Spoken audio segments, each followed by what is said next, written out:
going on, Jerome? So, of course, the news has broken that the Vikings are signing Daniel Jones to the practice squad, and they can protect him the rest of the way. And Jones passing up on other teams to be here with the Vikings, be here with the Vikings coaching staff, including head coach Kevin O'Connell, certified quarterback whisperer, as well as just being in the mix with a playoff caliber team. Also, I feel like the Vikings, this is a preemptive strike where the Vikings signed Daniel Jones just so they wouldn't have to face Jones in the playoffs some random way. I don't know, like the Eagles signed Daniel Jones, something happens what hurts, and then the Vikings get knocked out by Daniel Jones again. That's rough, man. But either way, a DJ8 is officially in the building. Actually, who knows what number he takes, but there's a lot of things that went into this. Number one, obviously Jones sees what Kevin O'Connell has done with Sling and Sam Darnold, who, I mean, it's a very similar situation. They're the same age, 27 going on 28, and they were a first-round pick, highly drafted. Darnold at 3, Jones at 6, to be the savior of a New York, New Jersey franchise, and it didn't work out in very similar fashion, although Darnold didn't get an extension with the Jets. But seeing Darnold, who's playing top 10 quarterback ball this year, and Jones says, I got to get me some of that. And for Kwesi, I mean, Kwesi loves Mama, I can change him type projects where highly drafted players that obviously have the pedigree and the talent and potential, but didn't work out for a myriad of reasons. And I actually love that philosophy where all these teams do draft workup and assessment on pretty much every player, even ones that they won't be drafting.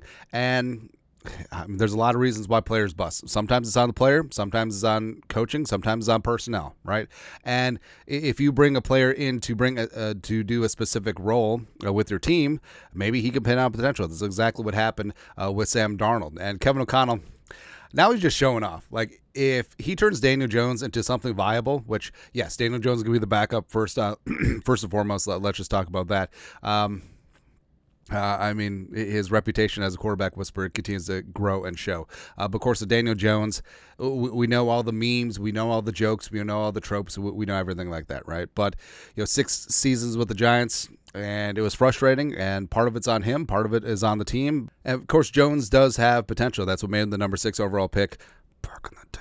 And, a lot of people thought that he was overdrafted, but the Giants obviously saw otherwise. And in terms of his traits, like, this is a scouting report from Lance Erline, NFL.com from back in the day. Draft projection rounds 1 and 2. So yeah, it was really surprising when the Giants took him that high. NFL comp Ryan Tannehill. So you have that combination of mobility. Maybe it's just because he's a tall guy that wears 17. I don't know. But overview, 3-year starter who will operate with a rare level of quality mechanics coming from the college game. Jones doesn't have special arm talent, but he can make pro throws and has the ability to attack deep with accuracy. He completed just 59.9% of his career passes, but his receivers, who dropped 38 balls this year alone, really struggled to get open at times. Jones has a good football IQ and is relatively mobile, but he appears to be more of a game manager with franchise talent. He's more of a day 2 draft pick than day 1, so maybe that's where the Giants went wrong. Sounds kind of like Christian Ponder. Strengths: benefited from working under quarterback guru David Cutcliffe at Duke. Cutcliffe had worked with Peyton Manning in Tennessee, as well as Eli Manning at Ole Miss. Did more with less at skill positions. A quick worker through progressions, early recognition of deep ball opportunities, and feathers throws into the target. Adjust pre-snap plan to blitz and exploits hot read opportunities. Consistent footwork from pocket with feet following eyes. Outstanding accuracy on intermediate throws. Uses fast ball when he needs it, but generally throws with touch. Drives field side throws with velocity. Courage to hang in the pocket and throw despite impending blow. Completion percentage hurt by high drop rate. Displays feel for pressure off the edge. Good athlete with scrambling ability to move the chains. Slick pocket slider with ability to keep searching for a target or flee for yardage. Now, all of those traits he has shown at times with the Giants, right? But consistency was an issue, and also it never really seemed like he progressed. Right, he has had 2 3,000-yard seasons with the Giants. He does have a 70-47 touchdown interception ratio, but he's only had 1 season above 90 quarterback rating. Of course, that was the season they got paid in 2022. But overall, like, he does throw an accurate ball. 64.1% career completion percentage, and he does have mobility as well. 5.5 yards per carry, 15 career rushing touchdowns. So that is something that he does bring to the table. But also, the fact that his career Yards per attempt is 6.5.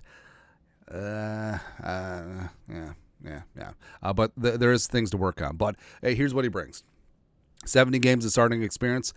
And whether that was good or bad, I mean that does bring experience to the table. Also, plus mobility, like we said, so he can get in and out of. He can move the pocket. He can escape pressure.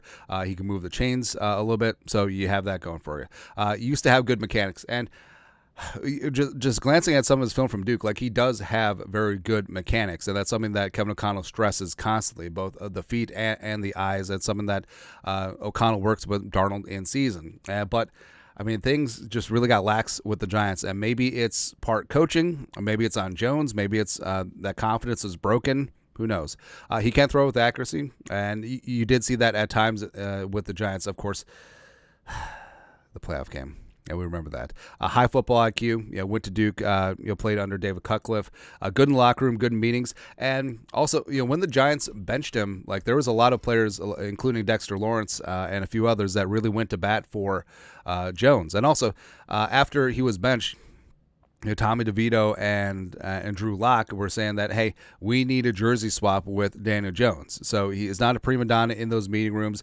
He's not going to be a threat to Darnold and or JJ McCarthy in that spot. But also, he could be a decent contingency plan for Darnold, because what if God forbid, like, what something happens with Darnold the rest of the way, alien abduction, or this offseason, is Darnold going to be back or is he not, right? And if Darnold decides to leave, or the Vikings let him leave, or it's a tag and trade situation, then the Vikings do have a viable alternative to Nick Mullins as the backup quarterback.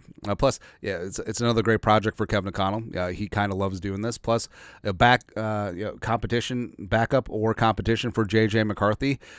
I don't say that Darnold leaves or is tagged and traded, and then it's JJ McCarthy and Daniel Jones. I don't think that it will be an open competition. I still think it will be JJ McCarthy's job. That's something that Kevin O'Connell's been very emphatic about for 2025. But I mean, you never know, right? And also, if Daniel Jones is coached up to his potential, with all of these weapons around him in the great state of Minnesota, maybe it could be a Darnold redux. Don't really know. Also, it's a spot. So Jones is currently on the practice squad.